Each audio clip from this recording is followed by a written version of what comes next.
Boa noite a todos. O nosso tema então é este. É uma frase dita por Jesus: nenhuma folha cai de uma árvore sem o consentimento de Deus. Eu confesso que quando na adolescência ouvimos falar sobre isso, sobre Deus, nesta ótica cristã, um Deus que sabe que cada folha que cai de uma árvore só acontecerá se Ele consentir. E fiquei muitos anos pensando nisso. Como assim?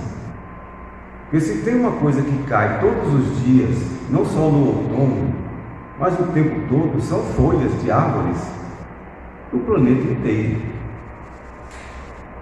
É um número, se a gente tentar sistematizar e equacionar, a gente não vai conseguir dimensionar. E ficávamos pensando nisso. Como? A princípio, nós pensávamos assim: as pessoas que fazem parte do nosso bairro, da nossa cidade, já são muitas, e a gente nem sabe quem elas são direito. Quiçá a gente nem conhece direito as próprias pessoas que convivem conosco. E ficamos a pensar nisso. Como é que pode? Será que realmente Deus sabe tudo a esse ponto? Quando começamos a estudar a doutrina espírita, que nos trouxe de volta a mensagem de Jesus, como ela realmente foi colocada há 2000 anos, agora sem deturpações, de uma forma simples e objetiva, novamente nos deparamos com esta questão. Porém, uma outra se nos foi apresentada, quando se falava que depois de Jesus iríamos entrar numa fase onde seriam encerrados os tempos para uma nova era se iniciar. As profecias, o Apocalipse e todas as religiões que estudamos praticamente falam a mesma coisa, que de fato terá uma mudança profunda. E cada religião, cada filosofia tem a sua interpretação. E fomos buscar na doutrina espírita também o que é que o Espiritismo tem a nos dizer sobre isso.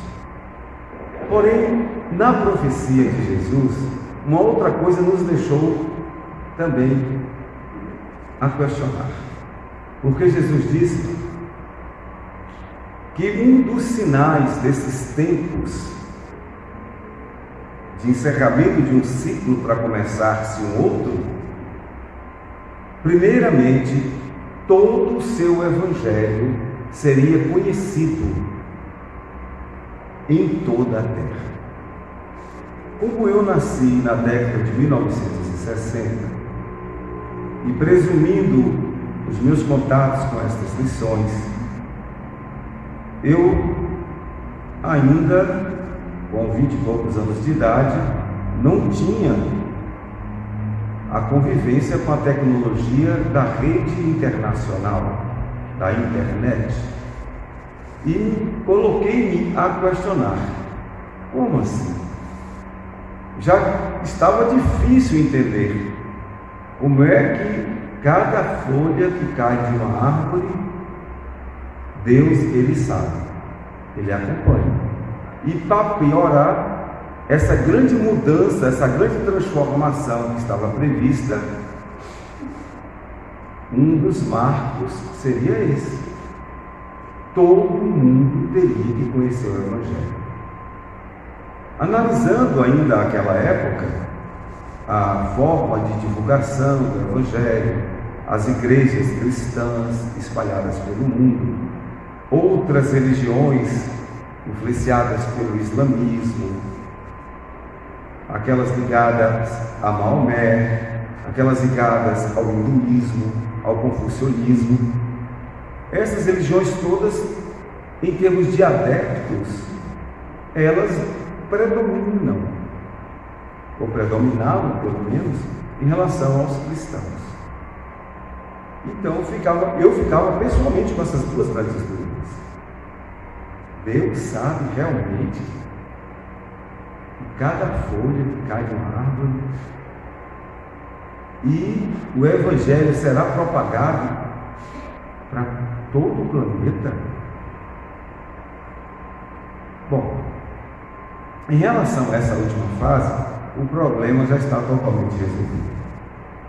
Porque de 15 anos para cá, a tecnologia, os satélites, ou seja, agora não tem mais problema.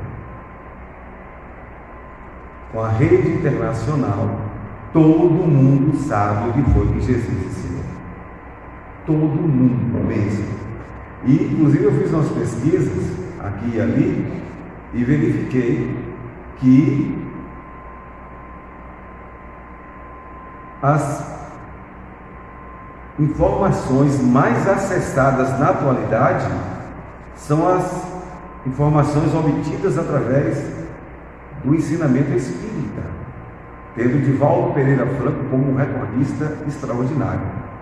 Até eu mesmo, esse insignificante divulgador do espiritismo, estou figurando aí nas redes lá no Japão, em alguns lugares, em termos de alguns acessos que não passam de 10 mil.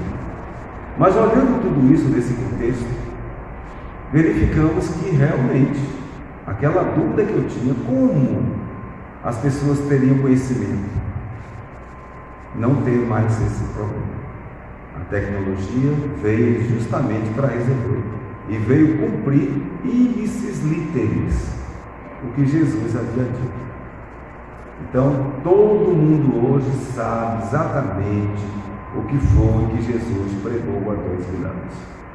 Independentemente das deturpações que aconteceram e continuam acontecendo, o falseamento dos princípios cristãos estão cada dia mais sendo explorados, mas também as pessoas estão tendo discernimento, estão percebendo onde está o joio, e aquela erva daninha que estraga a plantação, e estão percebendo onde está o trigo, que é aquele produto que vai produzir o pão, que simboliza a existência, a vida. Em relação ao primeiro ponto, como é que Deus sabe que cada folha cai de uma árvore? Nós vamos encontrar no livro dos Espíritos, no livro A Gênese, de Allan Kardec, e no livro Evolução em Dois Mundos, ditado pelo espírito André Luiz, através do médium Francisco Cândido Xavier. E aí veio uma explicação dentro de uma teoria baseada numa ciência nova que surge para explicar Deus, o Espírito e a matéria. E assim, a doutrina espírita vai nos dizendo, entre estas obras e outras tantas complementares, sobre o mesmo assunto, que tudo começa com Deus. Mas como Deus começa tudo, nós ainda não temos inteligência para compreender. Ainda, é uma questão de tempo. André Luiz, no livro Evolução em Dois Mundos, ele explica que mesmo os ministros mais evoluídos da colônia Nosso Lar, onde eles se encontravam, com toda a sapiência adquirida, não tinham ainda a capacidade de entender como foi que Deus se criou e como foi que Deus criou o Espírito. Mas a assertiva é: tudo começou com Deus. Porém, também se explica que quando nós atingirmos a evolução espiritual máxima, a perfeição à qual todos nós vamos chegar é uma questão de tempo, de muito tempo em relação a nós outros. Aí sim, quando chegarmos àquela condição a que Jesus chegou, de um espírito puro, aí nós teremos condições de entender como foi que Deus criou a Ele mesmo, e depois criou o Espírito, e depois criou a matéria. A ciência do nosso mundo não consegue ter material plausível, concreto, dentro do sistema oficial de pesquisa, para afirmar ou não afirmar que Deus existe. Essa mesma ciência, chamada oficial para os nossos dias, também não tem material consistente dentro da metodologia que possui, por mais avançada que seja, entre aspas, para entender o Espírito. Mas essa ciência já avançou bastante para entender a matéria.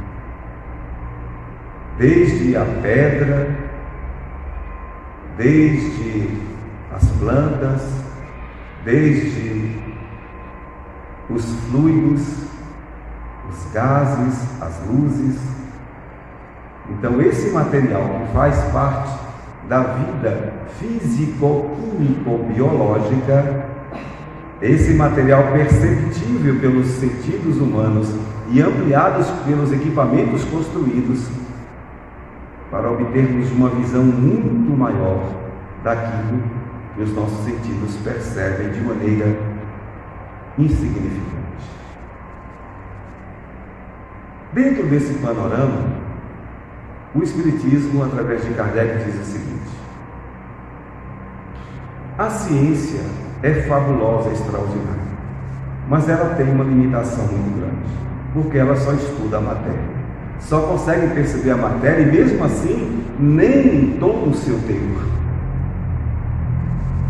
Mas a ciência não consegue detectar Deus e não consegue detectar o Espírito. Por isso que a conta não fecha.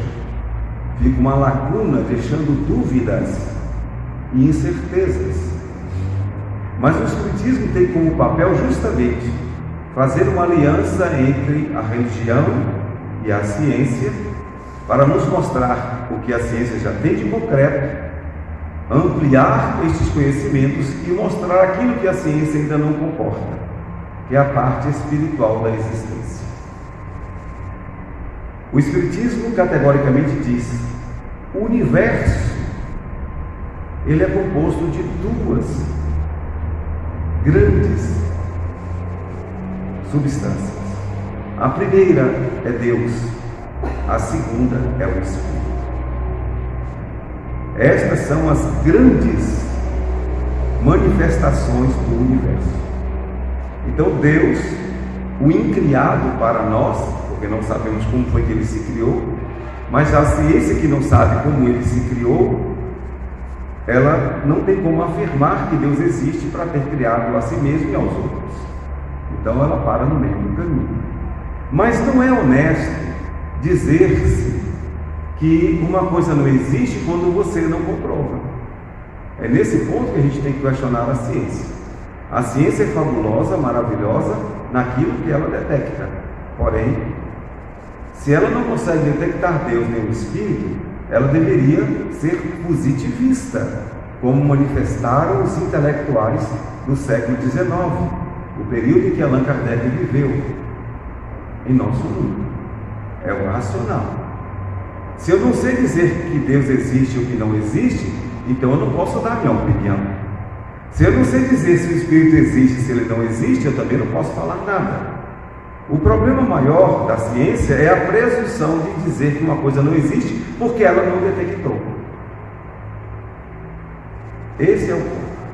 Mas o Espiritismo está aqui para não afrontar ninguém, mas para acender luzes, onde a obscuridade se mantém em função da limitação humana e da própria ignorância natural de todos nós.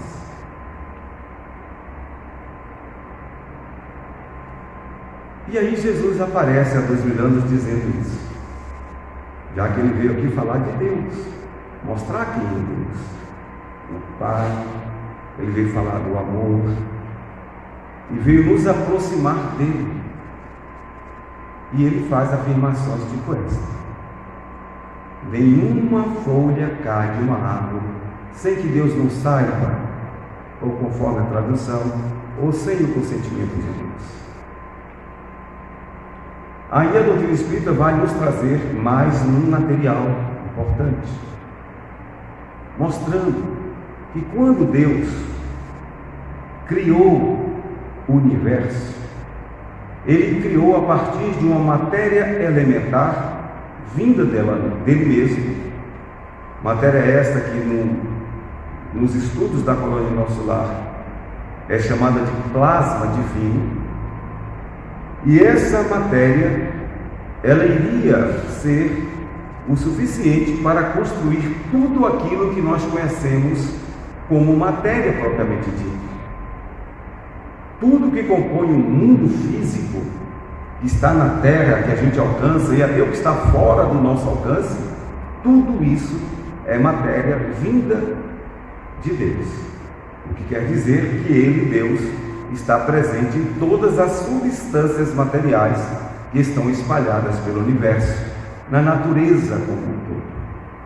É como se o chip que nós conhecemos hoje na tecnologia moderna estivesse presente na matéria elementar, no plasma divino. Então, desde quando tudo surgiu dele, tudo que foi expandido dele tem conexão com ele automaticamente.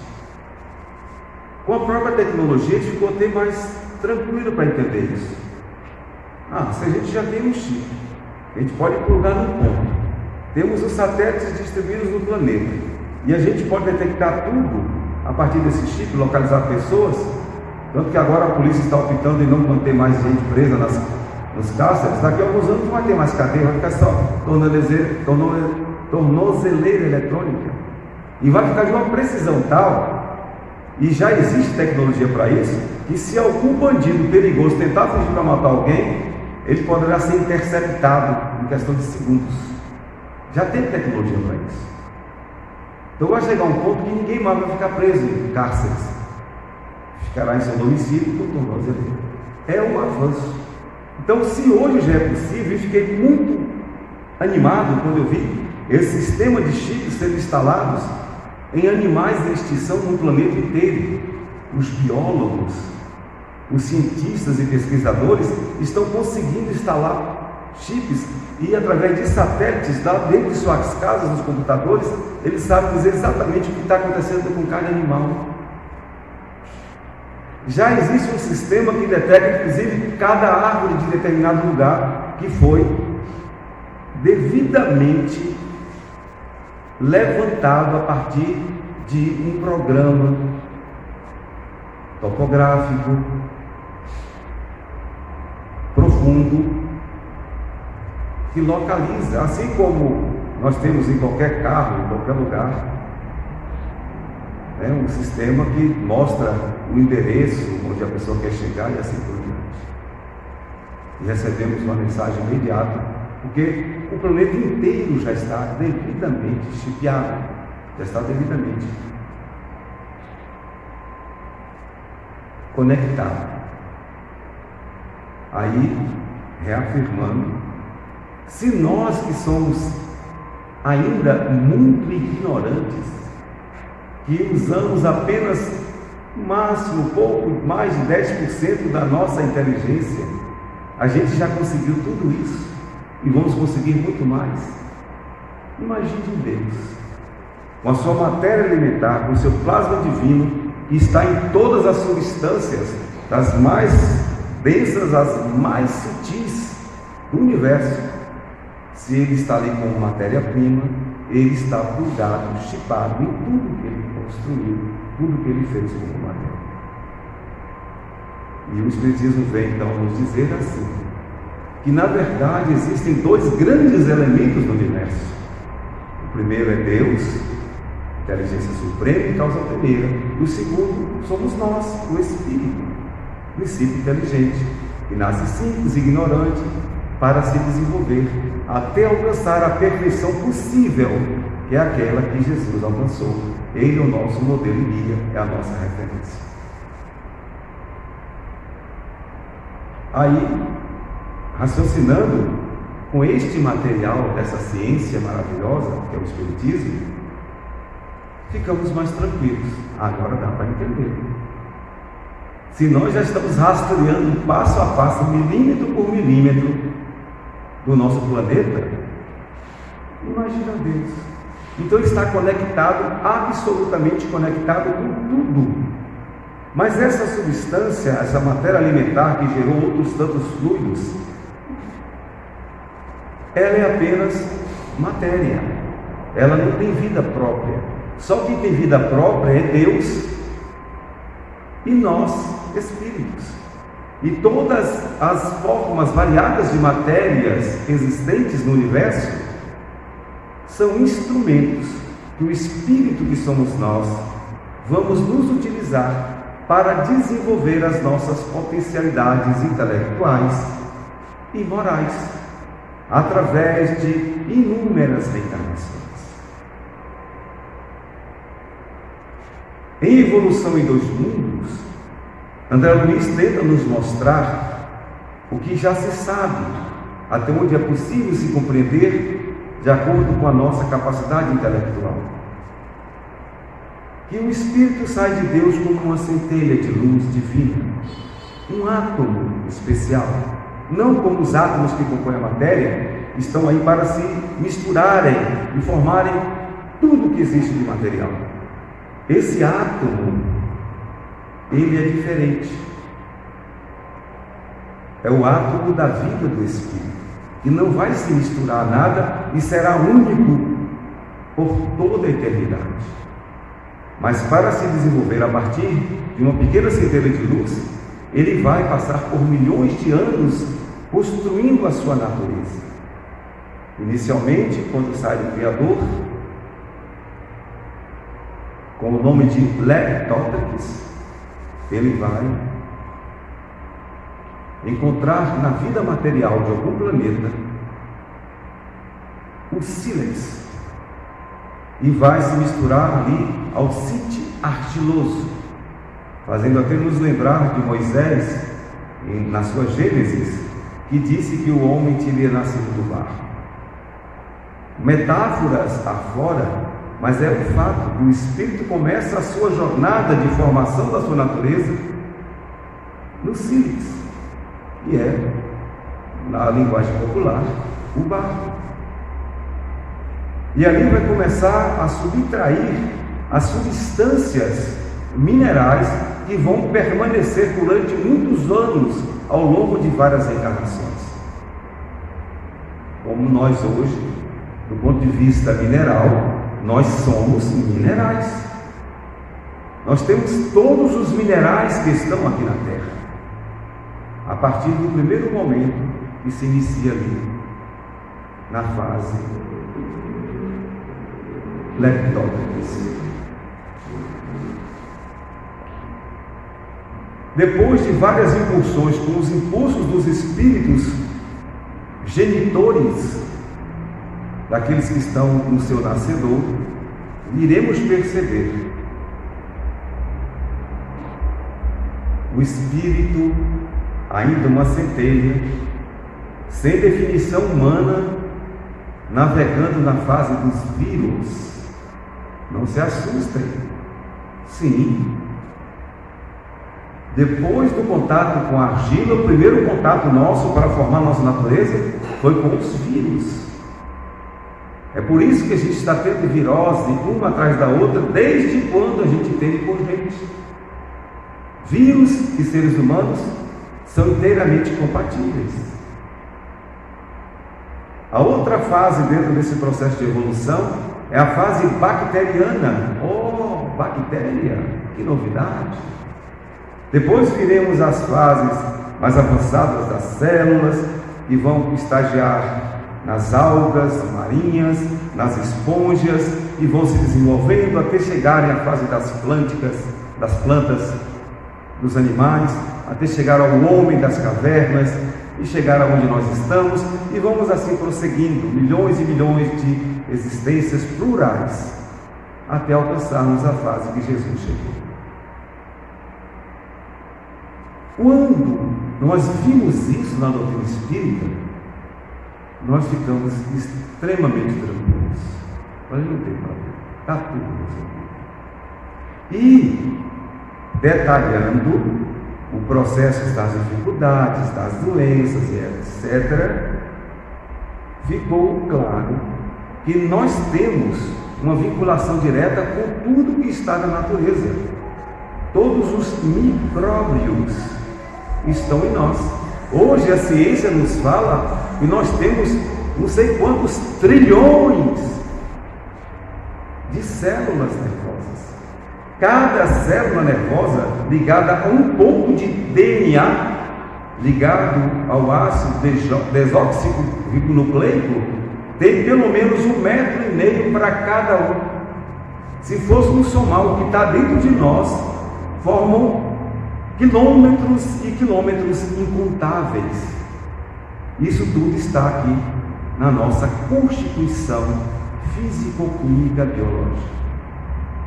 Dentro dessa interação profunda da matéria como instrumento de evolução, o Espiritismo então nos apresenta a ideoplastia, um fenômeno que significa que quando nós começamos a pensar de forma constante, quando atingimos a forma humana, os nossos pensamentos também eles tomam forma. Ideia, pensamento, plastia, forma. Então, sabe-se hoje que todos nós produzimos a cada pensamento e nós não paramos de pensar, por isso que nós temos a certeza do existir, porque nós pensamos, conforme afirmou René Descartes. Penso, logo existo. Mas o nosso pensamento também é matéria. Não a matéria que a gente consegue perceber apenas com os nossos 5 sentidos, mas é uma matéria muito sutil. É a matéria-prima da matéria que estamos lidando no mundo físico.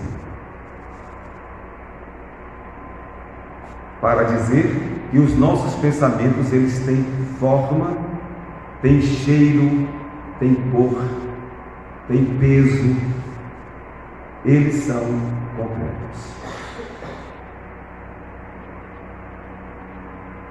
E esses pensamentos que nós produzimos, já que nós passamos a ser coautores da vida, Deus ele deu o pontapé inicial e provê tudo com as energias elementares e cósmicas, mas ele também nos deixou com a nossa inteligência para produzirmos a nossa própria energia, com base naquela que ele nos concedeu. E aí é que vem o problema das doenças.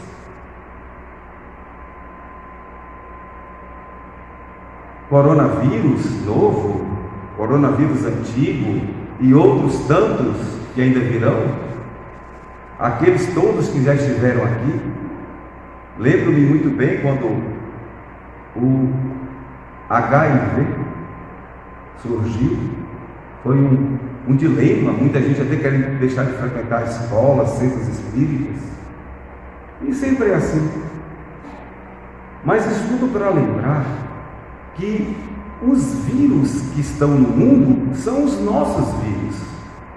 Nós viemos de uma fase virótica de evolução, mas esses vírus que causam dificuldades orgânicas, doenças, são vírus projetados por pensamentos inferiores. Como assim, Valdir? Quando a gente vai falar em pensamento inferior, vamos deixar bem claro. É quando o nosso pensamento está sendo guiado por sentimentos de orgulho e de egoísmo. Ora, que coisa tão simples, meu caro. Então quer dizer que os vírus, as doenças, são transformações, são mutações dos nossos pensamentos por sentimentos de orgulho e egoísmo? A resposta é sim. Absolutamente sim. Alguém falou que Deus teria mandado o coronavírus novo, o Covid-19. Deus não precisa mandar, Ele já disponibilizou tudo. Na nossa natureza, na nossa constituição evolutiva, temos todos esses elementos compondo a nossa tessitura. Agora, o que vai acontecer com as energias disponíveis depende do direcionamento que agora nós damos, porque já somos pessoas responsáveis. Nós agora já temos juízo de valor, nós somos pessoas determinadas. A gente fala, eu quero isso, eu quero aquilo. Quando já nasce, a criança já bota o dedo na cara da mãe e do pai, eu quero assim. Exatamente, é um sinal de evolução, de maturidade. Nós estamos construindo a nossa individualidade, é isso que Deus quer. Nós estamos reivindicando direitos, mesmo que a gente não esteja cumprindo com os deveres. Mas já que estamos nesse nível, então vamos lembrar de uma lei universal, a lei de causa e efeito, ou ação e reação. E a partir do momento que eu digo o que eu quero fazer de mim, escolho, automaticamente esta lei que equilibra o universo, ai de nós se não tivéssemos essa lei, ela vai nos devolver na justa medida as escolhas que fizemos. E o Espiritismo inclusive afirma isso: não existe no mundo nem castigo e nem prêmio. O que existe são as consequências das nossas escolhas, e a partir delas nós vamos sofrer o impacto das opções e deveremos. Estou muito feliz com a nossa cidade, com a comunidade do lado. Não é hoje, não é a primeira vez que eu falo isso. Talvez até o vírus aqui não vai impactar tanto assim, mas se nós formos despreendidos, menos egoístas, menos orgulhosos, em vez de ficarmos trancados dentro de casa com medo do vírus, esperando uma vacina, vamos pensar em, gente, será que tem alguém passando nessa cidade? Será que eu não posso dividir? Se eu tenho meia dúzia de pães, eu não posso dar pelo menos 2 para alguém? Esse é um grande teste para nós espíritas. E as avaliações que nós fizemos agora em nossos grupos, porque nós criamos a instituição Sociedade Espírita Regeneração justamente no meio desse momento em que todo mundo parou, mas pensando exatamente assim: se Jesus estivesse aqui agora, façam de conta que não sou eu, Valfrido, esse reles mortal, mas se fosse o mestre que estivesse aqui encarnado agora, o que é que ele realmente faria? Ele ficaria com medo de morrer? Ele que deu a vida da forma que ele deu, traído por todo mundo? É a pergunta que a gente está fazendo. Ou ele tentaria fazer alguma coisa? Ele falou que o reino dele não é deste mundo, e foi isso que nós aprendemos com a doutrina espírita. Mas estamos muito felizes. Nós conseguimos juntar material para garantir que as pessoas em nossa cidade não passem necessidade de segurança alimentar. E eu digo a vocês, se tiver alguém com dificuldade, nos procure imediatamente, que a campanha está a todo vapor, de empresários, amigos. Eu fiquei tão feliz, quase chorei quando eu vi uma criancinha, uma menina, falando, que eu ouvi falar da campanha, chegou assim com uma sacolinha com um leite, aqueles leitinhos de caixinha. Tinha uns 13 anos, com máscara, eu só vi o olhinho dela brilhando. Tio, será que esse leite que vai servir para alguém? Mas eu segurei as lágrimas. Falei, meu Deus, esse mundo tem jeito. Uma criança se lembrou, eu vi na internet, nós fazemos essa campanha, não é só para a casa dos velhinhos, não, graças a Deus, a casa dos velhinhos, alguém falou, está precisando de cidade, estamos supridos até dezembro, de material de limpeza, que é o que a gente mais gasta, de fraldas e alimentos. Mas nós vamos fazer campanha para não deixar ninguém na cidade passar necessidade. Aí alguém, uma criança que viu, alguém postou, veio trazer um leite. Eu lembrei daquela parábola do óculo da viúva que Jesus falava. De repente, coitadinha, ela era uma coitadinha, não. Era a nobreza, né? Era o que ela tinha, 2 e alguma coisa para comprar um litro de leite e foi lá levar. Nossa Senhora, mas eu guardei esse livro de leite com tanto carinho para não me esquecer disso. E eu digo, Brumado é uma cidade abençoada. Aqui, nossos trabalhos assistenciais nunca tiveram problemas. As pessoas colaboram mesmo, cada um do seu jeito, como pode. Eu até falei com um amigo, talvez o corona aqui não vai encontrar tanto esforço, tanto espaço para estourar com todo mundo, porque o corona, vírus, qualquer um, está ligado ao egoísmo, ao apego, ao orgulho. São essas as energias que geram esses tipos de vírus. Os vírus que já estão em nós desde quando nós surgimos de Deus. Estão aqui não para nos fazer mal, mas para manter a nossa vida.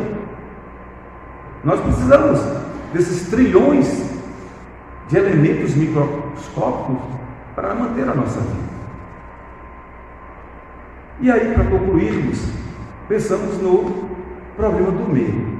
Toda vez é assim. Quando surge uma doença, eu lembro na época da AIDS, quando começou as propagandas, a televisão, alguns deixaram até de frequentar o centro espírita e tal, com medo de pegar AIDS, de dar um passe, enfim, essas coisas. É do ser humano, é do ser humano. Mas é normal realmente que a gente tenha algum medo, porque primeiramente nós somos ignorantes.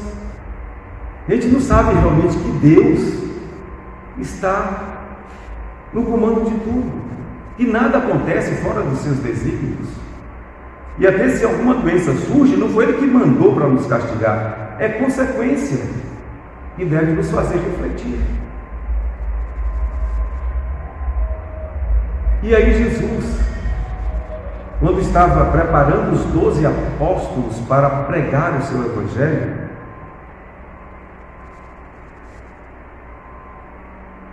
e viu que havia uma insegurança muito grande nos apóstolos. Imagina, há 2000 anos, você sair por aí falando de amor, de Deus, de perdão. É um absurdo falar essas coisas. Então ele deu uma aula interna, explicou e falou: ide e pregai. E eles saíram. Aí depois voltaram, depois de algum tempo, e todos manifestaram: Senhor, é impossível, ninguém nos ouviu, nós somos maltratados, nos cuspiram, nos expulsaram. Quando nós falamos de Deus, de amor, de caridade, de perdão, de tudo isso que pedistes que nós ensinássemos como sendo o caminho para se chegar a Deus. Jesus disse, conforme o Espírito Neolúcio narrou através de Chico Xavier: olha, está aí a lição. Nós temos que pregar o Evangelho e vivenciar. O Evangelho é o amor a Deus, ao próximo, a nós, a todos. Mas o primeiro inimigo que nós vamos encontrar para vivenciar o Evangelho é esse que vocês experimentaram hoje. Como assim isso? O medo. Vocês tiveram medo de sustentarem a ideia de que o amor é a salvação. No primeiro momento em que alguém rejeitou, vocês recuaram. E conta a história, pelas evidências, que os apóstolos ficaram tão amedrontados que alguns ainda pregaram alguma coisa depois que Jesus passou pelo processo da ressurreição. Caso contrário, ninguém tinha coragem de falar de Deus do jeito que Jesus falou.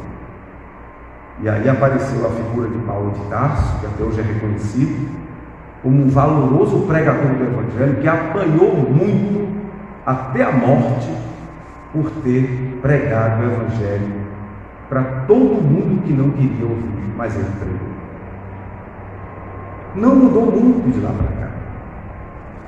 Assistimos agora uma entrevista que fizemos com o Divaldo Franco, em 1998, eu vou colocar no meu canal do YouTube cada uma delas, as perguntas que foram feitas pelo Centro Livro Mar, em que ele falava sobre uma resposta de alguém que perguntou daqui da Serra, como seria agora o terceiro milênio, a partir do ano 2000, o Espiritismo, como é que seria? Ele falou simplesmente isso. O Espiritismo precisa vivenciar o Evangelho. O Espiritismo veio ao mundo para isso, para relembrar o que Jesus havia ensinado há 2000 anos, que foi deturpado e completamente deturpado ao longo dos anos, dos séculos. E a doutrina espírita veio aqui justamente para isso, para trazer de volta o conceito de Deus, de amor dos primeiros dias. Então é isso que a gente espera. E muito felizes estamos, porque estamos retornando às nossas atividades com todo o respeito ao processo da pandemia, sem aglomeração, com aquilo que é racional, consciente, de bom senso, porém parar jamais.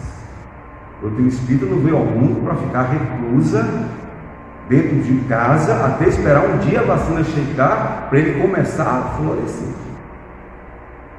O Espiritismo é Jesus vivo através de nós. Continuemos com Ele, mostrando que Jesus é o caminho, é a verdade e é a vida, e que ninguém vai chegar a Deus, a perfeição, se não for através dele. Muito obrigado a todos pela respeitosa atenção.